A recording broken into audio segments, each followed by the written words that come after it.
টালা পার্কে জমজমাট বাজি বাজার চলছে জোড়া কেনাকাটা। দোকানে দোকানে সবুজ বাজির খোঁজে এখন ক্রেতারা, কারণ এবছর বলে দেওয়া হয়েছে যে সবুজ বাজি ছাড়া বাজি বাজারে আর অন্য কিচ্ছু বিক্রি হবে না। অনেক কিনেছি। কি বাজি কিনলে?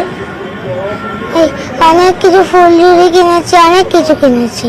একটু দাম বেশি আছে অন্যান্য জায়গা, মানে বাজি বাজার এখানে তো সব মানে সরকারি ব্র্যান্ডের, একটু দামটা বেশি আছে। একটু কম হলে ভালো হয়, সাধারণ মধ্যবিত্ত মানুষের ক্ষেত্রে খুব ভালো হয়। তুবড়ি, ফুলঝুরি, রং মশলা, চরকা, পপকর্ন ভালো লাগে। এখানে এসে মোটামুটি ভালো স্টক আছে, ভালোই লাগছে।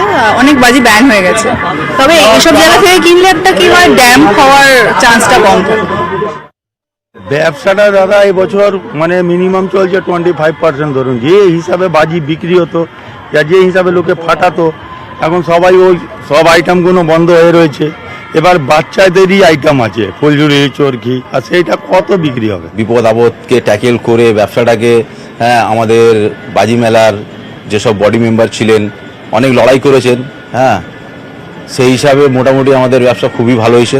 গ্রিন বাজির সমস্যা বলতে অনেক কাস্টমার জানেই না গ্রিন বাজিটা কি হয়, তাই এটা সমস্যা হচ্ছে বলতে। যার দামও বেড়েছে, অনেক কাস্টমার বুঝতে পারছে না গ্রিন বাজিটা কি। তো আমরা বোঝানোর চেষ্টা করছি যে পরিবেশ বান্ধব বাজি। গত 2 বছর কোভিড পরিস্থিতিতে বাজারে বাজি বিক্রি বা বাজি ফাটানো সবটাই কিন্তু নিষিদ্ধ ছিল। তারপরে এবছর যখন আবার পরিস্থিতি স্বাভাবিক হয়েছে, বাজির ব্যবসায়ীরা তারা আশা করছেন এবছর কিছুটা হলেও তাদের ব্যবসা আগের মতো জায়গায় যাবে। তবে এবছর যেহেতু গ্রিন বাজি, তাই যারা কিনতে আসছেন তাদের জন্য এবছরের গাইডলাইন সরকারের তরফে এই কিউআর কোড।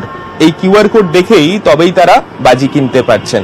অর্থাৎ এই কিউআর কোড, যা মূলত কেন্দ্রীয় সরকারের নিরির তরফে একটি আলাদা করে যে সার্টিফাইড, সেটা কিন্তু এখানে বোঝানো হচ্ছে।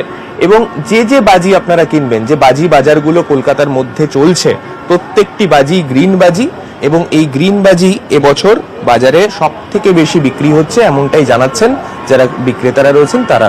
অবশ্যই অত্যন্ত গুরুত্বপূর্ণ, আমাদের যেহেতু পরিবেশ বান্ধব এই বাজিগুলো ফাটাতে হচ্ছে, দামটা একটু বেশি হচ্ছে অবশ্যই।